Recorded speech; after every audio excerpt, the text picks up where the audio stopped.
And so the last thing I want to share with you that came out of the system work we did, and this is probably one of the most interesting to me, it's understanding that in order to try and create enjoyment from the mundane, one of the things you can do is add surprise and delight. I'm sure most of you have heard that term.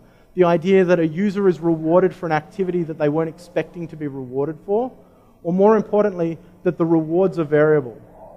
So one of the most important functions of our reward algorithm is it's not consistent in how it rewards you. There's a few mechanisms in there. Certain things have a diminishing rate of return. That's to try and stop people from getting too addicted and working all day. Maybe the first 5 times you do analysis, you get 5 points. Then after that, it drops to 4 points. Then after that, it drops to 3 points. We don't really put it in your face. We just have mechanisms in there to rate limit. We have things to try and stop people from gaming the system. You can't come in, do 500 actions on Monday, and then walk away, because otherwise we're not really going to get the benefit of a crowd interacting with each other. But it's really interesting because when you're inconsistent, that's when people demand to speak to the referee more than others. And in fact, probably the number one question of the tech team at Wikistrat has always been, why won't you transparently give us the algorithm? Why won't you tell us exactly what the point system is?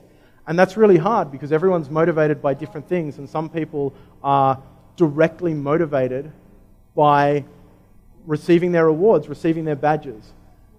And so they don't necessarily appreciate when they get the special badge because they weren't expecting it, and they're happy, but when they don't get a special badge for the next activity, they've almost come to expect things. So as much as surprise and delight is a really powerful tool, I would say one of the lessons we've learned is that it can be a really complicated psychological experience for the users who want surprise and delight when it's positive, but then suddenly expect it to be there the next time round and will get upset when it's missing. One of the more interesting components of that is, as I said, we give prizes to the analysts each month.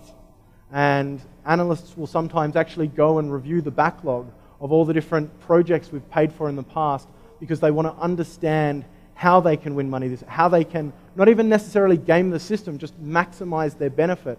And so we originally introduced prizes as one extra level of motivation, one extra mechanism for returning money to the community and keeping people engaged in the platform. But for any number of our users, that becomes something that they really focus on, and they almost obsess over in wanting to know how they can make sure that they get prize money next month because they got prize money last month. How they can speak to the referee, how they can make sure that the prizes keep coming in without appreciating that in a growing community, prizes are always just that. They're something that can be won and something that can be earned, but something that can never be guaranteed.